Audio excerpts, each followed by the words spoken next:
Hello and welcome to episode 1331 of The Sleeper and the Bust. It is Wednesday, August 14th. I'm your host, Paul Sporer, joined this morning by Justin Mason. Justin, the midweek episode was not cursed.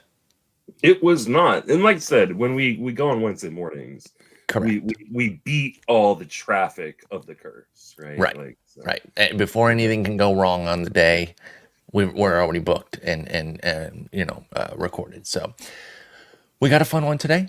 I got my new SP rankings up, my last big one, because in September, I don't really bother with a ranking because everything is just the here and now. Like, what can you do for me today? Don't worry about tomorrow. So yeah, this is the last big update, and I figured that we could go through some names that stood out to you, positive, negative, indifferent, that you wanted to talk about, and just see where we're at. So why don't you take it away and let's dive in.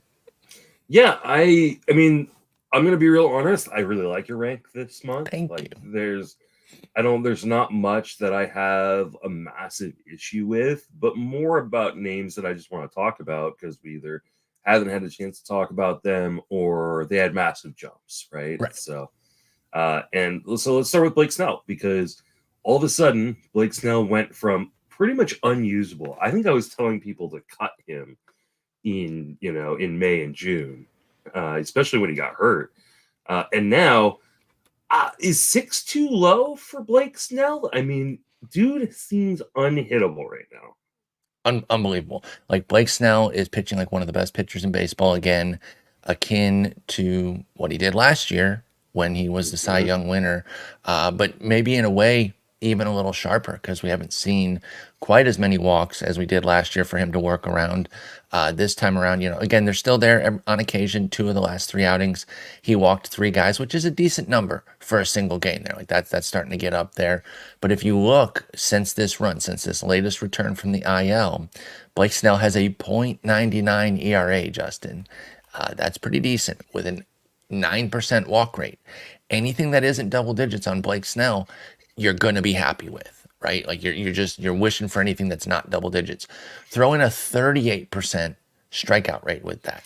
So easy math on that one. That's a 30% strikeout minus walk. That is beyond elite. 14 hits in the last 45 and a third for Snell. Like he's so back, it's unbelievable. So I put him in the top 10. He's sitting here at 6. There just aren't many better. And I mean, I got Skubal, Wheeler, Glasnow, Sale, Flaherty ahead of him. You want to throw him ahead of a guy or 2 there, I'm probably not going to argue you too hard. Blake Snell is back and just fully worth having in every format, blindly starting now, and gets a hiccup or 2 before we would even be concerned again, unless injury struck. Injury is the only thing that can derail this right now, but even a bad outing, I'm not going to have any sort of freak out for Snell. And while I do understand why you might have been suggesting to some people that, like, okay, I understand if you got a cut here. The reason I tried to stay firm with Snell was because it was so few starts. It was getting frustrating that we were at the midway point of the season and he had literally a 9.51 ERA, but it was 6 starts spread out over April, May, and June. 3 in April, 2 in May, 1 in June. So I was like, you just got to try to hold through this the best you can, see where it gets after he actually gets a sampling of starts. And here we are, Blake Snell's a god again. I mean, there's not much I can say like that will push back on any of that. I mean, how do you feel then, given that this was not something that you wanted your favorite team to do with this signing? He can opt out after this year, and the way he's playing right now, it's probably looking like he's going to, so you have to feel pretty good on that. Well, this is why I wanted them to trade him, right? Like, Right. I feel like he's going to opt out and we're going to get nothing back for him. I mean, I'm sure we get some sort of pick or something, but like it'll probably be like I think a 4th round pick or something like that. Like, who cares, right? So yeah, I mean, this is why I wanted him traded because like he started to look like the guy that we thought he could be. He was. I hope he opts out and then we just resign him, to be quite honest. But I don't think that that's going to happen. The Giants have shown that they don't want to invest big money or at least long-term money into pitching right now. So I totally understand that they're probably just going to let him go and be great on a different team. And as long as it's not the Dodgers, I don't care. So, but with this run, the Dodgers might be like, "Hey, Blake, why don't you come over here? We've even and especially with all their deferred money, like why wouldn't they? like, like, hey, we've deferred so much money, like we can now afford to like go and get another huge stud. So yeah, I mean, I think injury for me is the only thing. I think, in terms of the ranking in itself, on Blake Snell, I think I would probably push him over Jack Flaherty, just of Jack Flaherty's own injury concerns. Right. And I do worry a little bit about all the stuff they were talking about in terms of why the trade return was a little light Yeah, on and why the Flaherty. Yankees balked on Mhm. Flaherty as well. No, So, I do get that, and like I said, um, basically have Sale Snell back to back as the second and third lefties behind Scoobs. So if you got Snell over Flaherty, I'm okay with that.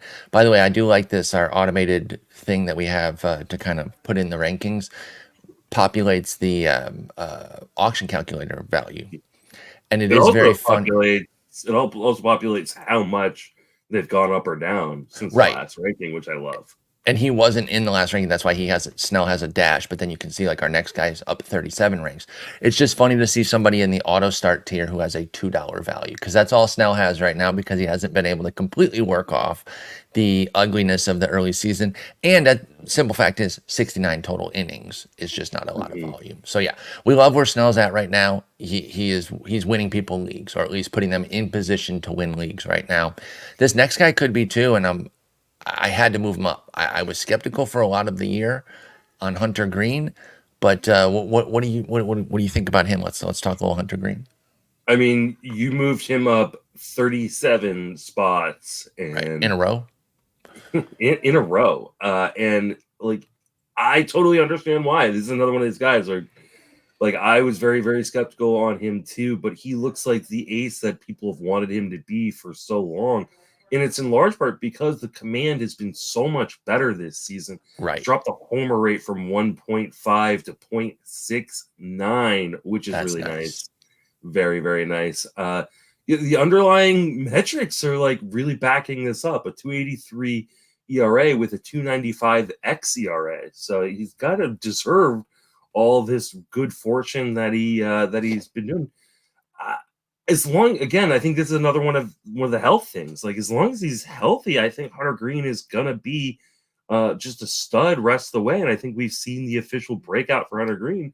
It's I going to be think really interesting because we've lost a lot of pitchers this year. right. We've also had a lot of guys step forward, so pitching is going to be just as deep this year or next year as it was this year.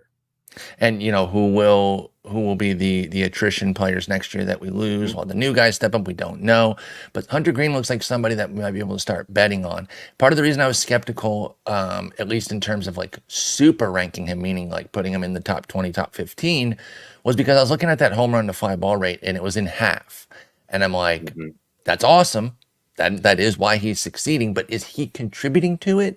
Or are things kind of happening around him? Obviously, Hunter Greene has great stuff. I can believe that he has a contribution effect there, but like to what degree?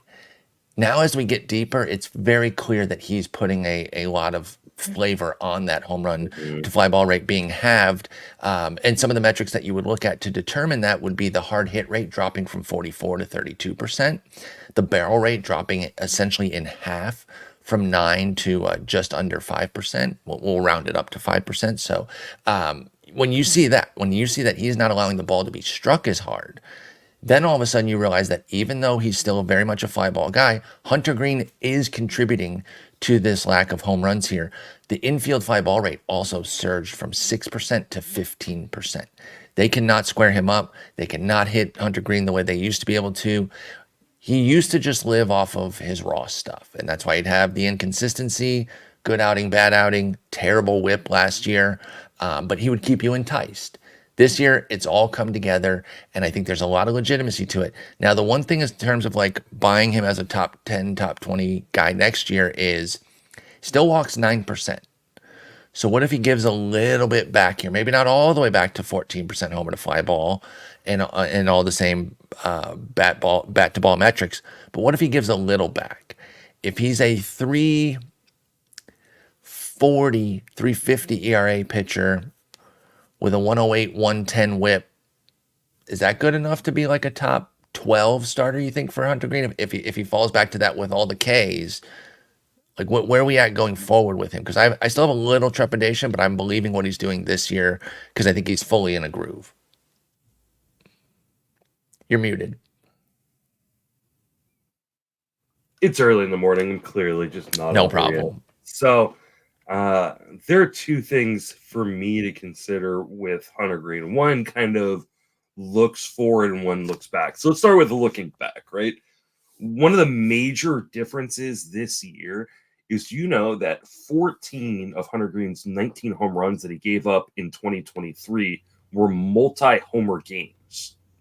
Oof. Yeah, so he's getting eaten alive in those games, and then the great gems cannot erase all that. That's why he had a 4.82 ERA, 1.42 WHIP, Hunter Greene. Yeah, and so what was happening was he would kind of let things snowball, right? He Right. wouldn't have command, and he would get frustrated, and he'd go, "Well, I'm just going to keep pumping the Heaters down the fastball middle. in." Yeah, and because I throw it so hard, this year he's become more of a pitcher. He's gone from being a thrower to a pitcher.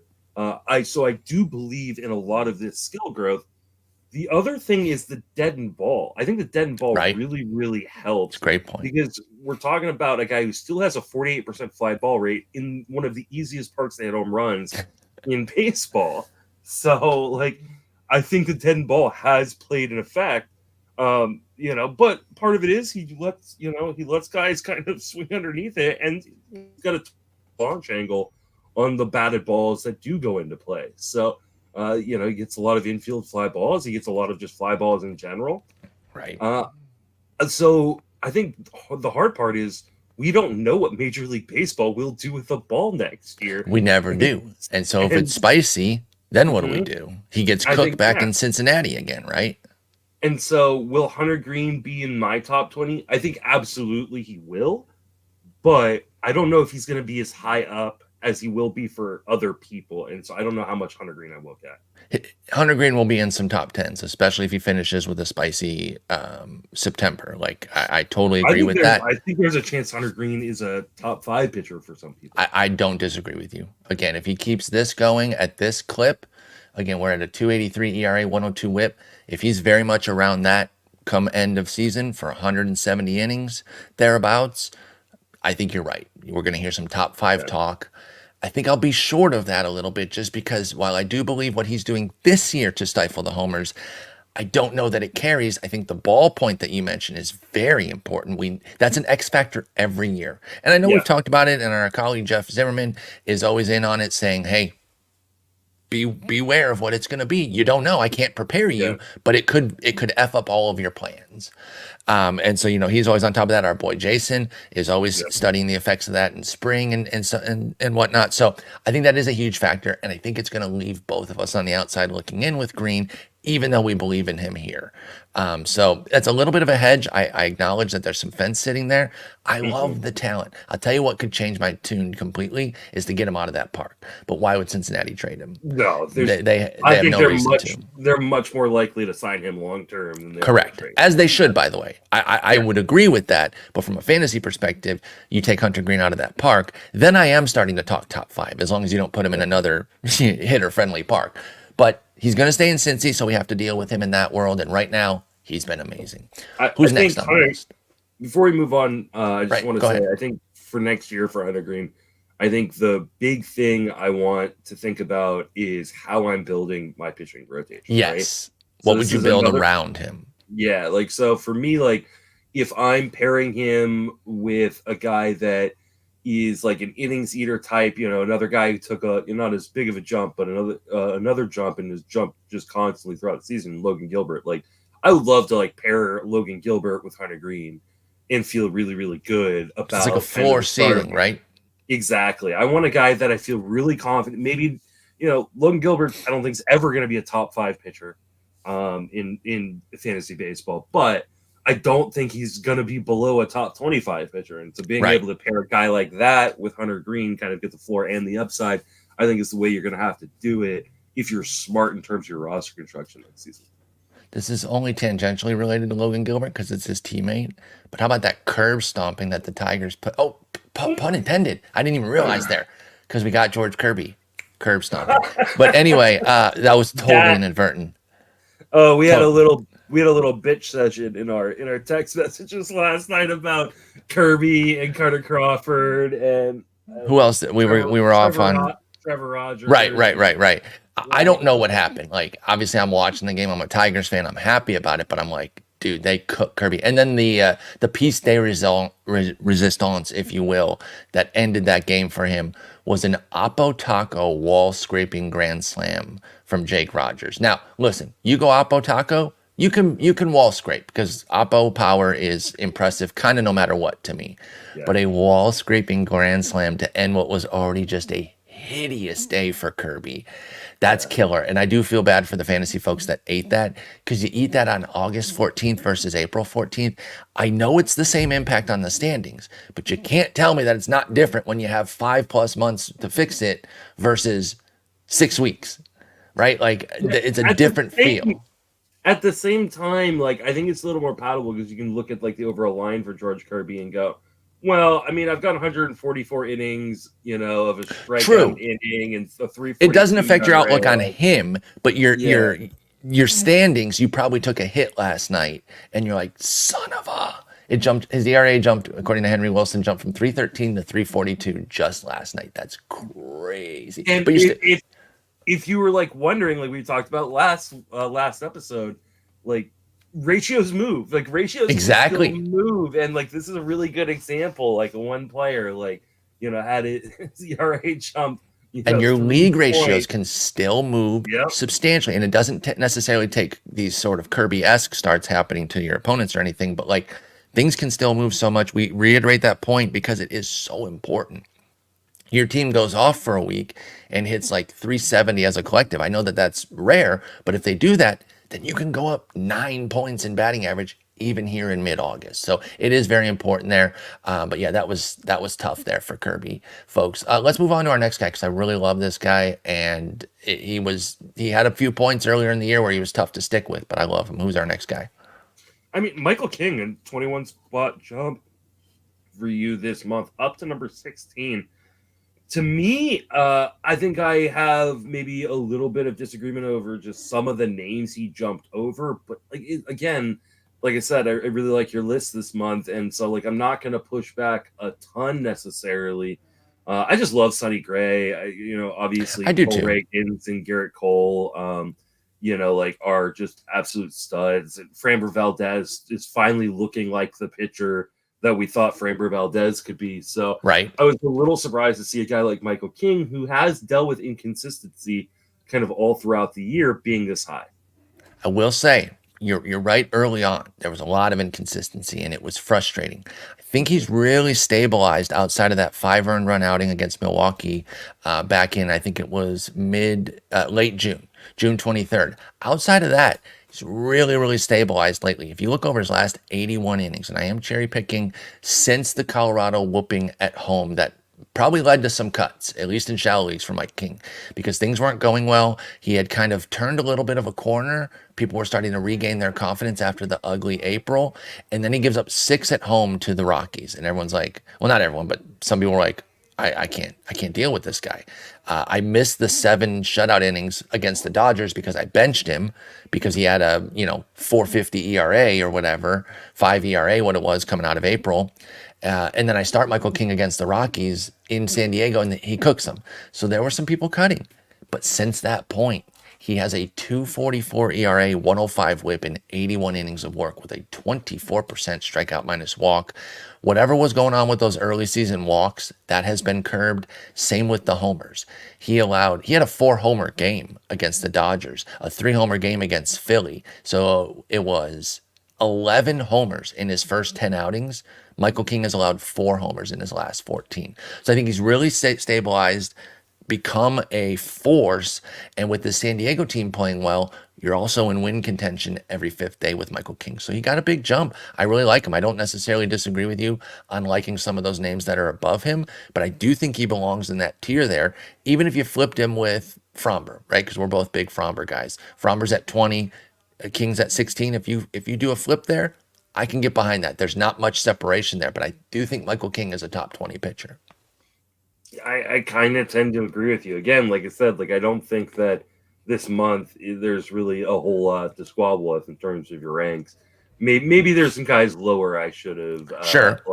thought to be a little bit higher, but if you look from the beginning of June on, he's given up only 2 home runs. That's Two nuts. home runs in 69 and a third innings. That is super nice. And that was the big issue for King Yeah. early, was that all of a sudden he's a home run machine, throw in a little bit of a control issue, and they're multi-run homers, and poof, we got a 5 ERA, 8 starts into the season. But he has leveled. I desperately tried not to cut him. I know we could go back to the tape in May, and I'm sure I told some 10-teamers, like, I get it if you do, but I'm really, really, really trying to find a way to hold, because I believed in Michael King's core skills. They were still there, and that if he could fix the home run problem, he'd be fine. He has done that, and he's been fine. So I love what Michael King's doing. And I tell you, I'm going to have some confidence for next year, too. He'll be 30 years old, coming off of his first full season as a starter. And I think it's not going to be that many innings, right? He has a $135 right now. He'll end up with what, like 160, 170? That's fine. I will be confident to bet on Michael King again next year at what I'm sure will be a pretty fair price, but a relatively high one too, and that's okay. In this sample for Michael King since the beginning of June, how many barrels do you think he's given up? With only like 2 homers, I'm gonna guess like 4 barrels. Exactly, 4 barrels. That's amazing. In 69 innings. Like that nice.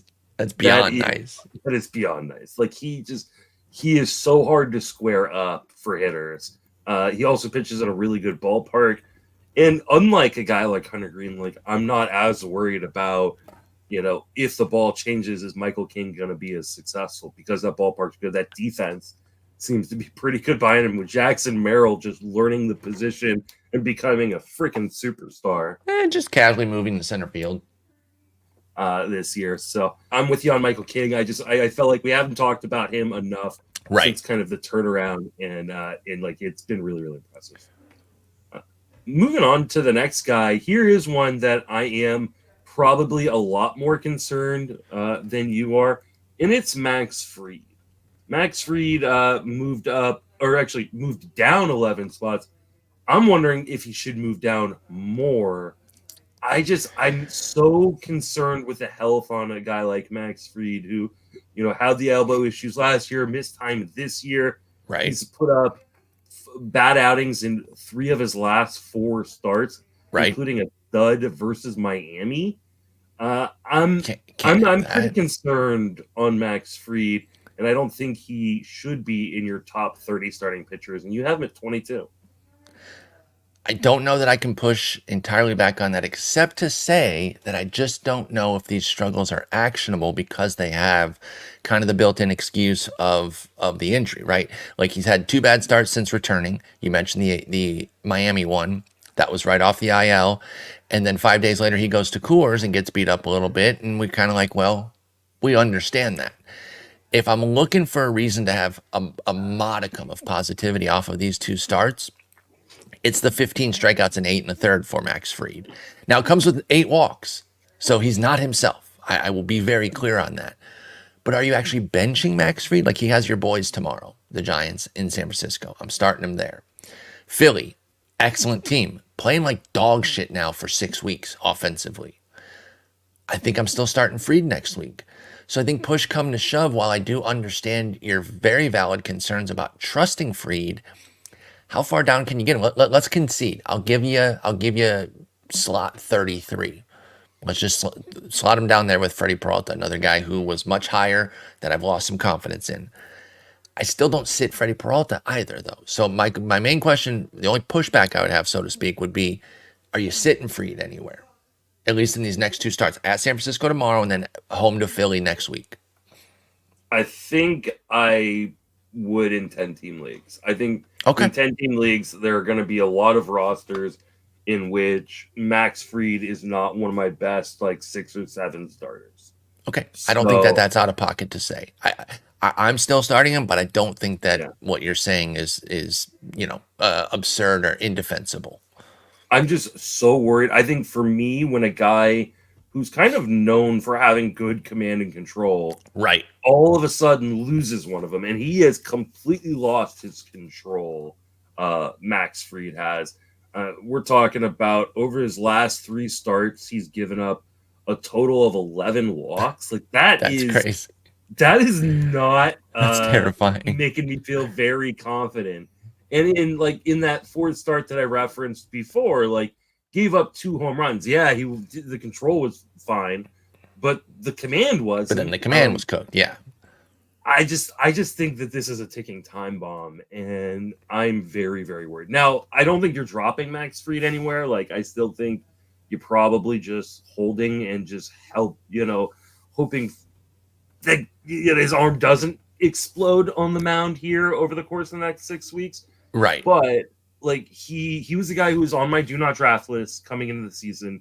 He will stay there for next year. There is no way I'm drafting Max Fried next year. And I don't think that's unfair because I do think that there are setups for Max Fried to raise his price.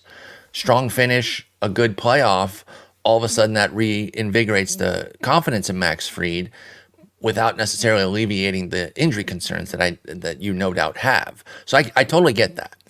But I just think that where we're at right now, when he's upright, you have to keep Max Fried in the lineup. Now, in a 10-teamer, I think you do make a compelling point that people could have acquired pitchers throughout the year, that they could have shapeshifted their rotation to where they actually don't necessarily need him right now. And, the reason I know that is because in TGFBI, which is actually 15 teams, I've been able to finagle a rotation to where I don't even start Seth Lugo half the time, which is crazy. So if you can do that in a 15. That worked out for you this week. No, I fucking started him this week. Oh, well, yeah. I mean, probably. I've skipped so many of his good starts, though, dude, because I'm like, because not every, but a lot of the challenges where you're like, okay, be careful with Seth Lugo here. This might be the regression week, have not come to pass. Mm-hmm. And it was, the 2-step where I think he had the Dodgers and the Yankees, I think. And I was like, okay, y'all, we're not going to cut him or anything, but let's sit him for this. And he goes out and dominates 13 innings, and it was like 5 earned runs and a win. And then it was a trip to Coors where I'm like, okay, I'm going to sit him for this. 6 innings, 2 earned runs. He did take the loss there, interestingly enough, but like it's been weird. Every time I sit Lugo, he cooks. Every time I play him, he sucks. Thankfully, I'm still in first in TGFBI, but I can't time him. I'm really looking forward to doing my my apology article that I do. Right, your season breakdown. I really want to look at like the amount of times I sat a guy and he just went out and was like phenomenal.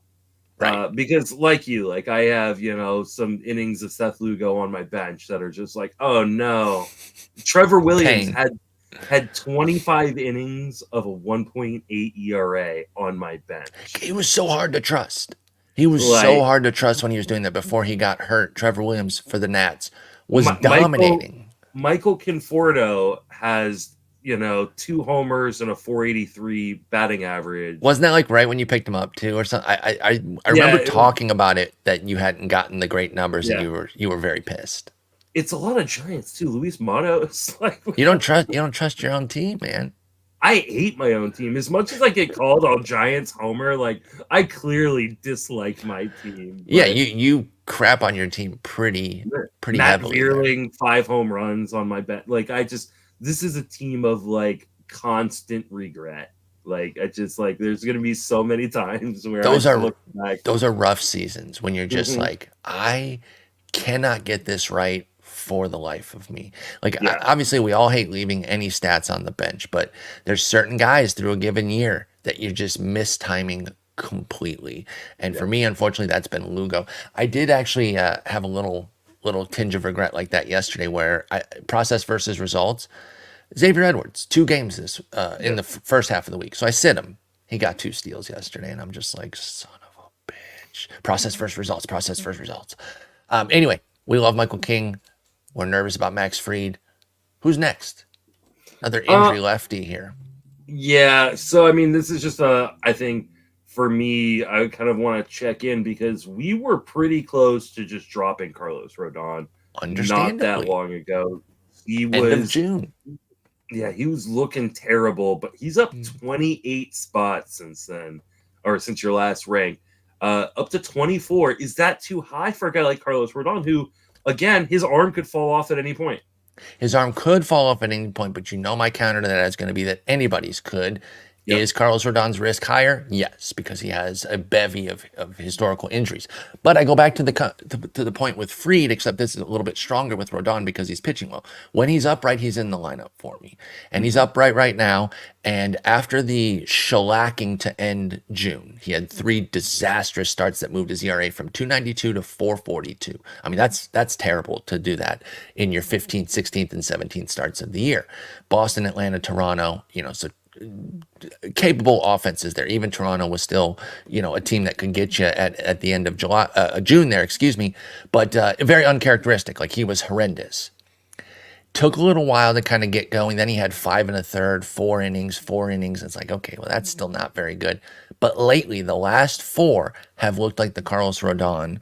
And I think the 3 before that kind of started to lay that groundwork. And now we've seen it. 4 starts, 2.22 ERA, 31 Ks in 24 1/3 with 10 walks. I can live with that out of Carlos Rodon. It's a little bit higher on the walks than I want because that's 96 batters faced. So it's, 10% walk rate there. But I like the strikeout rate where it's at. And I like the win potential. He's 4-0 in these last 4 starts.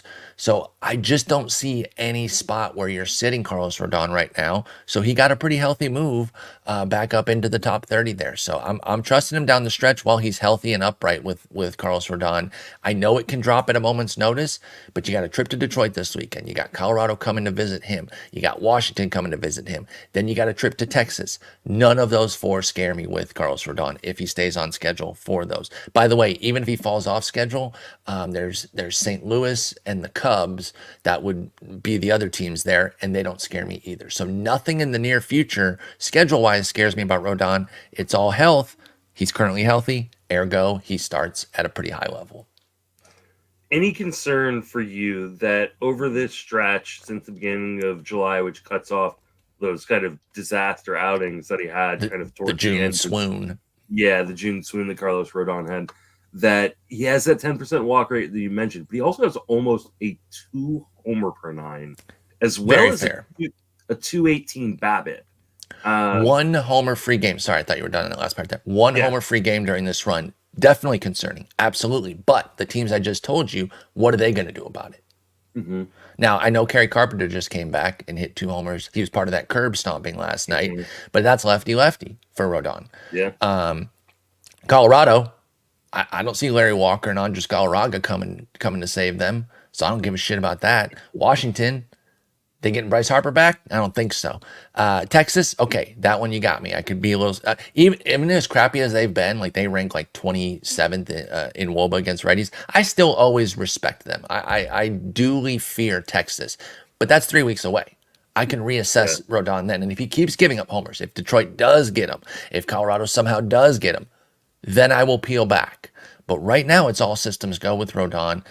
Got to trust the guy that's putting up the numbers. And I know that there's some sketchiness underneath. We don't just blindly trust ERA, because I want to be clear that 2.22 ERA for Rodon in the last 4 does come with a 4 FIP because the walk rate's high and there's been 4 homers. So it's not all roses and rainbows, but it's a lot of positivity right now. And so I'm trusting Rodon in every format until his health tells me otherwise. Yeah, I'm a little bit more worried. I just don't know where you're not using him. I think, especially with this upcoming schedule, right, that you just mentioned, like this is a pretty sweet setup, kind of rest away. I don't think going up against any teams that have an OPS versus left-handed pitching like above like the middle of the league, right? Like, that's really nice for Rodon. So he has a chance to close really strong. I will be monitoring the homers, though. That was not lost on me.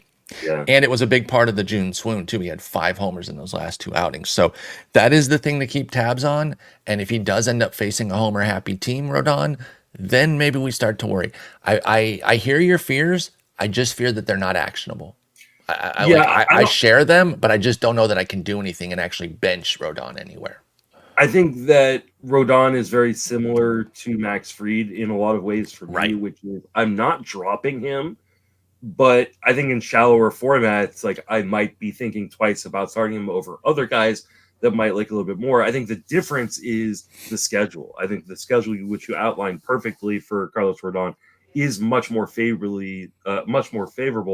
than it lines up for a guy like Max Fried. So I'm Right. probably with you in terms of you're probably just rolling with him anyways. But I don't know. It was just shocking to me, guy that again we were talking about potentially cutting a month ago. Yeah, we were terrified of him. Yeah, is now a guy in the top 25 of your starting pitcher rankings. Just keep tabs on him though, right? Don't lose sight of what he's doing when Rodon's putting up these wins and the good ERA. Understand that like there are still some underlying concerns that if they don't get better, then we do start to be worried. But right now, I think you got to have him in the lineup. My Giants just keep getting better, right? Like, I mean, Right. we Blake Snell was not on your last ranking because he was hurt, right? But another guy who was not on your last ranking because he was hurt, or coming back from injury was Robbie Ray. Now you have him at 29. So far this season, he has thrown 20 in the third innings with a 3.98 ERA. But in that 20 in the third innings, he has 28 strikeouts. Already has 2 wins. Where are you at on Robbie Ray? I'm always concerned with these guys coming off of Tommy John because of command and control. And you know I am too. I mean, but when they're here and they're showing, I'm ready to go. Like my thing is not drafting them or greatly overpaying on Fab. And so after he had the 5 no-hit innings against the Dodgers, I knew I wasn't going to get Robbie Ray because I knew people were going to go full bore. Hilariously, he gets murked by Oakland next time out, and everyone's like, uh-oh, did we just overpay for a bomb here? And then he did well against Cincy and Detroit. So I think he is back and looking good. But he is going to have those inconsistencies with the command and control, which, control was already a big issue for Robbie Ray, or actually command, I should say, because he actually figured out the control. That's what helped him get the Cy Young, but he was still a bit of a home run guy. Again, I think these are valid concerns here, but right now, pitching where it's at, you see a guy like Robbie Ray with the skill track record that he has doing what he's done in 3 of these 4 starts. I can't find a sit. So I feel pretty confident having him up there and as a big time strikeout guy. And with your boys playing really well right now, and my win confidence is high in Ray. And I just wound up. Every time I looked, he was inching his way up the rankings there. And I just feel really good about where Robbie Ray's at right now, even acknowledging the potential inconsistencies of a TJ returner. I still feel like he's a locked lineup guy in 12s and 15s and pretty firmly in there in 10s to the point where even if I don't use Robbie Ray, I'm certainly not cutting him in a 10-teamer. It would be a team streamer situation at the very least. I think Robbie Ray is really indicative of 2 things that we talk about. One, like know your rules, right? Like yes, in a head-to-head league, and because you need to know your rules, you need to know like what you're looking at in terms of a ranking, right? Because like in a head-to-head league, I don't know that I love Robbie Ray close to this because he's gonna be inconsistent from start to start. Playoffs are coming up, and that scares the crap out of me, right? Fair. Yeah. No, but okay, but one thing before you continue on that, before you Mm-hmm. continue on the head-to-head piece, because I think it's totally fair. But look at the group he's with: Taj Bradley, Luis Gil, Yusei Kikuchi, Freddie Peralta. Don't you feel the same about those type of guys, where you don't know what you're going to get start to start in a head-to-head that they could bomb you out down the stretch here too? I mean, you say Kikuchi, definitely. Right? But I mean, look at Heel's walk rates lately. Like that, I think he might be fatiguing a little bit. Taj Bradley's been a little rough the last couple outings. So, and Freddie Peralta, he moved down 12 rankings here. So, like, I think he's with, and Pablo Lopez, the guy right ahead of him. Look at the inconsistency he's had with the homers. So I tried to group him with other guys that the upside is ace, but the downside is, should I even start this guy? But I'm going to because of his track record type of vibe. Not to mention, with at least Robbie Ray, you're gonna get a boatload of strikeouts. I don't like exactly. I mean, even if he gets bombed out, like you're still gonna get a bunch of strikeouts. So I understand it. I just felt like, especially considering he wasn't even on the rankings last month, to all of a sudden be a top 30 guy. Like I'm not necessarily disagreeing. I would probably have him a little bit lower, but I think you're also kind of splitting hairs a little bit. And that's fair, right? Because if you said put him where switch him and Hunter Brown or something, okay. I did try to lean on something that Nick and I had talked about on the fireside, and I think he said he got this from a viewer, but don't quote me on that part specifically. But they were asking him, because he likes the young pitchers. He loves betting on the new guy coming up, and they said, should you be a little bit more careful betting on the youngsters down the stretch when they're hitting the rookie wall and all that, and maybe elevate some of the crusty vets a little bit because they've been through the 6-month rigor multiple times. I did put that concept into use a little bit here with Robbie Ray. Obviously, he's only been around for a little bit this year because of the injury, but he's a veteran who's been through the ringer multiple times. So I did rank him above your Bradleys, your Heels, your Hunter Browns, even your Bryce Millers, under the notion of like, he's a veteran who's been through it. They're still grinding through their first or even maybe second 6-month run, and maybe that will give him a small edge. But I'm with you. I think there is valid concerns on Robbie Ray, but I think when he's pitching, you have to feel pretty happy with what he's been doing so far. Yeah, I completely agree. All right, then I just want to do some quick check-ins on guys, not because I had massive concerns about where you ranked them, just because I think they're all either dealing with workload concerns or injury concerns that we don't have very much time left in the season. And, some guys are going to get shut down. Some guys are going to be babied a little bit, maybe on playoff teams. And some guys are going to be pushed on playoff teams that, where teams are really trying to compete for a division title or a playoff spot. Let's start with Garrett Crochet, who dropped sudden since the trade deadline and not getting traded because he said he wanted a contract extension before he pitched in the playoffs. He is not going deep into games. The White Sox aren't letting him go as long as they normally would. If he gets in any trouble, they kind of pull him.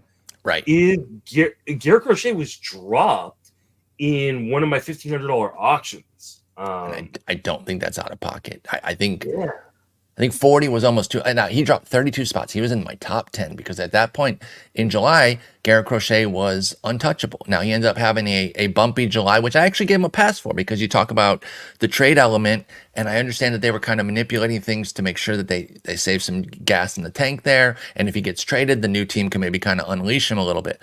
Well, he doesn't get traded, and he has 6 innings since the break, like you mentioned. Where's your confidence level with him? Mine is low. So I had to drop him to 40, and all of a sudden he's still in the most formats tier. So I understand that you're still starting him a lot of places, but you don't have to. And somebody who cut him, you said in your $1,500 auction, I don't think that that's crazy. I really don't. I think that you can find a world where you're like, I got to move on from this guy. He is not adding value. Because here's the thing. Even when Crochet goes 5, his win probability is in the toilet. Right? Like he's on the freaking White Sox still. So he has Houston this week. Then he goes to San Francisco. We love the venue, but we don't love the opponent. That's a little bit tough. Then Texas comes to visit along with the Mets in a 2-start week. Again, 2 capable offenses coming to visit in Chicago. And then at Boston after that. Where do you feel good starting Crochet? I don't know if I feel good about starting him anywhere. Maybe 40 is too high. I mean, I love Garrett Crochet. Me too. Going to get on Garrett Crochet. This does for next season. This does not. This is not our long-term take. He hasn't gone 5 innings in a start since June. Exactly, and you can give him some pass for some of the July because they were managing it. Sure, but since the deadline, they have not pushed him. And why would they? I don't. So I don't know that you can give him credit for not being pushed in July if they're going to continue to just not push him. So I think, I have Garrett Crochet in a number of leagues. I'm probably going to hold on for another week or so just to kind of see, maybe a week or two, just to see like what happens. But he's on my bench. Like he is not going into my lineup more than likely, unless I just have no other options. But in those leagues where I have no other options, like I think this is a really, really good example of where I would cut someone in a 15 before I might cut in a 10 or a 12, because there's like in a 10 or 12, I've got other bench options I can kind of backfill for a guy like Garrett Crochet. Well, I have time to wait and see. Whereas at a 15, like I don't. Like I've got, I've probably got to drop him if I'm not going to use him. So I think that's fair. I'm pretty concerned for this season on Garrett Crochet. Like I said, this does not affect my 2025 ranking of Crochet. I still think he is going to be a top 25 starter for me. Right. Me too. But at this moment, I think I'm pretty concerned. Yep, that's 100% where I'm at with Crochet. I do not feel good about starting him anywhere right now. And yet, once we flip the calendar and we start talking next year, you're going to hear me gushing about Crochet again, too, because I am going to be excited because I don't think he's going to be on the White Sox. And even if he is, I think the reins will be off a bit next year anyway. So even if he's stuck with them, I can live with it. But I think they'll trade him in the offseason. My guess is he'll have 140 innings on his 2024 docket. We can, right. Kind of push him to 160 to 170, and he'll be hopefully in a better situation. Like I said, I think he gets traded as well. Yep. Another guy that, is it a pitching episode if we don't talk about Reynaldo Lopez? True. You have Reynaldo Lopez dropping 13 spots to 44. Now he is on the IL, so it makes a lot of sense. Right. But he's working his way back. I think he just did a rehab start yesterday, or I believe. And the Braves need him. The Braves need him badly. Yes, they do. Back. And as long as he's okay, as long as he's healthy, I think he's a top 40 guy. Where you out of Reynaldo Lopez fresh away? Yeah, this was just a hedge. Yep. Just because I don't know if he's back yet. I don't usually rank injured guys, but because he did the rehab yesterday and they're like, he's coming back next week, I ranked him and Grant Holmes. I did the same thing. I think it was Grayson Rodriguez and Albert Suarez in the last ranking because Rodriguez was on the cusp of returning, but Suarez had to start that week. So I ranked both. I usually try to only rank 5 guys per team, the guys that they're using. But in some cases, I make the 6 the exception. And with Raylo, I just parked him on there right now just because we don't know what's going on. Once he's back, slot him back up those 13 spots that he dropped here. I love Raylo. You know that. We've been gushing on him all year this year and also laughing at the hilarious 2-step situation that he's been dealing with. But once he's back, I'm fully in again and put him in the all formats tier. But right now, again, just a pure hedge there to put him at 44, just kind of like, I don't really know yet with the health. Don't cut him. Don't do anything silly. But once he's back in the lineup instantly for Raylo. Yeah, I completely agree. So I just wanted to kind of, like I said, we're talking pitching. We got to talk about Reynaldo Lopez, our boy. I'm taking full credit for a guy that I named off for you. You have roasted me consistently for loving him, and now you're jumping in. Right. Understandably. I even said, I'm riding the Raylo train by myself. You guys know I'm obsessed with him. You can jump on with me, but we're going to crash. Well, we didn't crash this year, so that's good. Joe Musgrove returned finally from the IL. Right.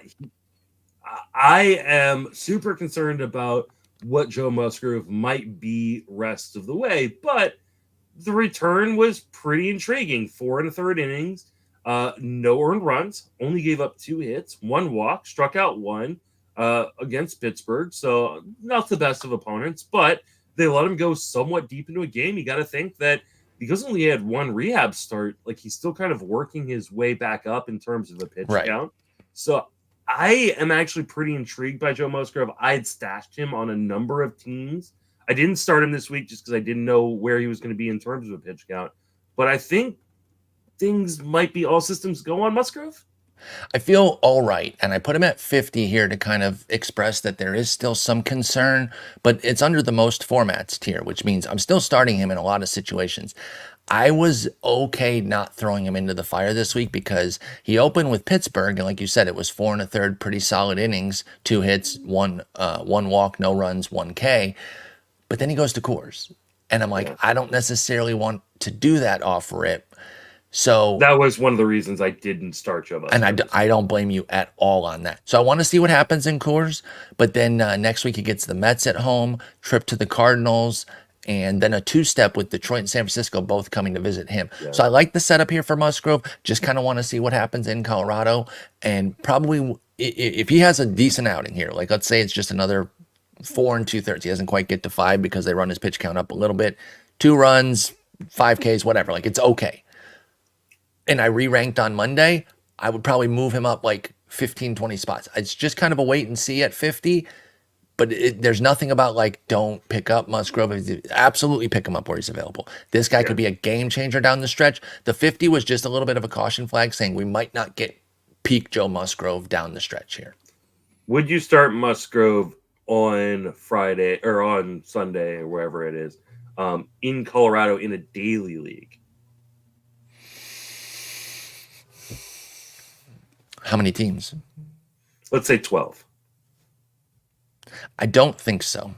Because it's not even that I don't think he can do well. It's that down the stretch here, I'm trying to avoid the 8-run bomb. And that can happen anytime you go into Colorado. So I don't want to take a compromised guy into Colorado. I might still take an ace or two, but that's not where Musgrove is right now. So I would sit this week.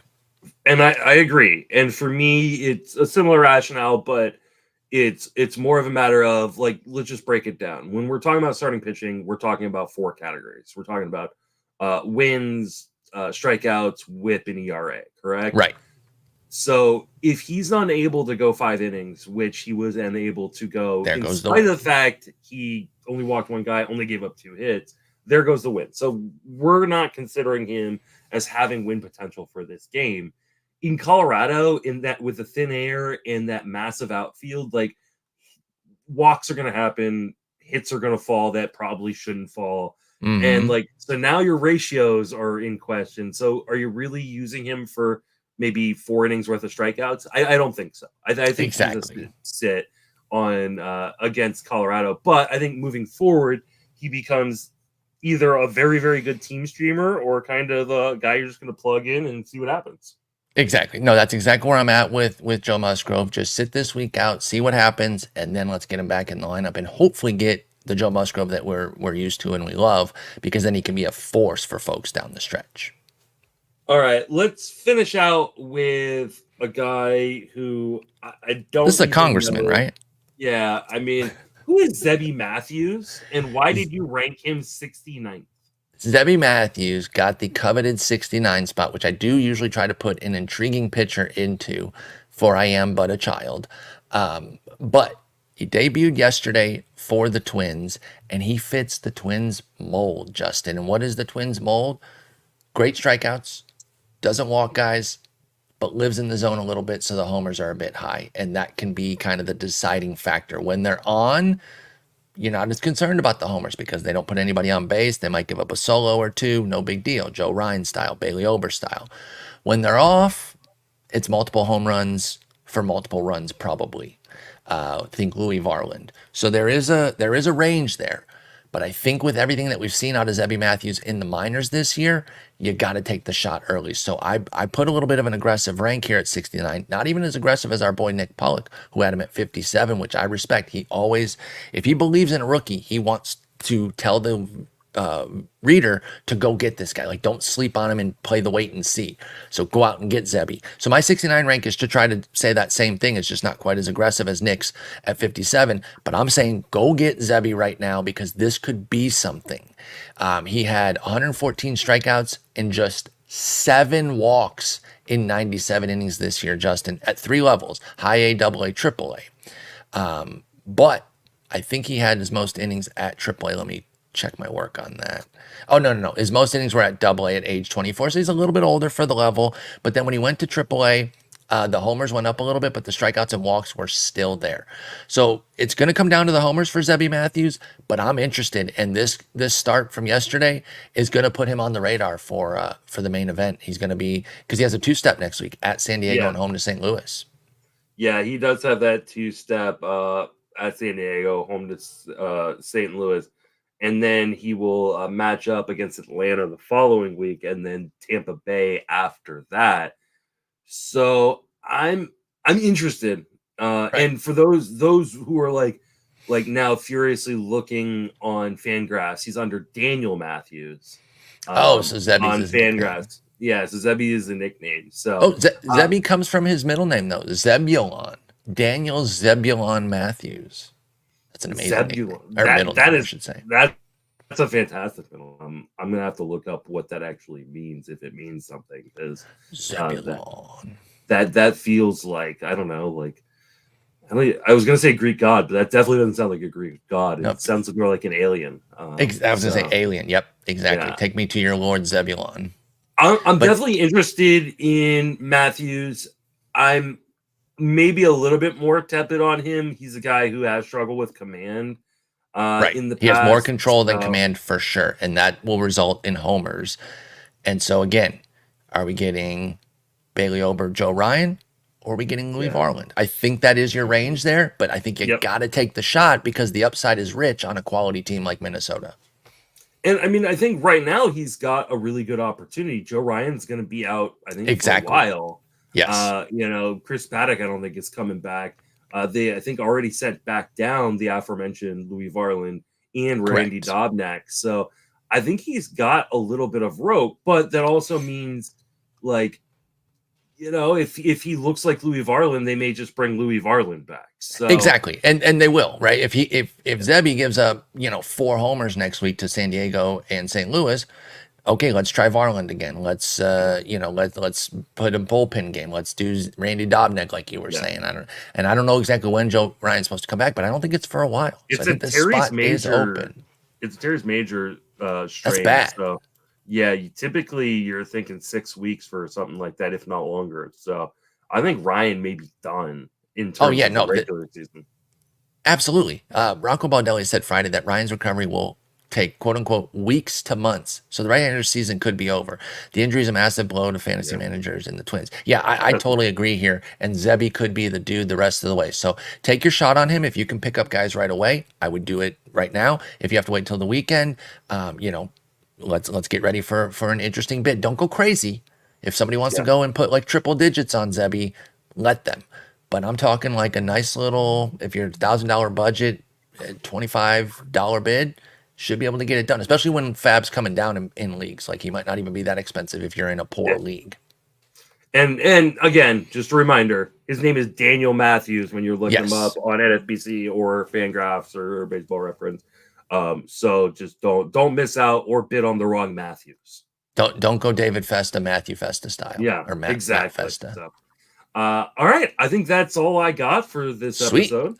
Yeah, I feel good about where the rankings are at here. Like I said, last I big do one too. of the year. There's definitely questions to be had, but I'm trying to get people in position to roster the right guys down the stretch. Hopefully we can find some gems down the stretch like a Zebby Matthews. But hey, we got 6 more weeks. We got to go hard at it. And I'm really, really excited. We just got to try to avoid those George Kirby outings. And I do really feel bad for the folks that have him because he's so reliable. And the Tigers of all teams, my beloved Tigers, wasting him like that. That's pain. So you're trying to avoid those down the stretch. That's my biggest thing is like, I just don't want to eat like an 8-run bomb at any point. And those feel the most killer down the stretch. But Justin, we'll be back on Friday. It'll be here before we know it. I was telling you this morning, I was like, I could not believe that you were messaging me. I was like, didn't we pod yesterday? What the hell? But no, we did not. And we'll be back on Friday to talk 2 starts. Until then, have a good one. Take it easy.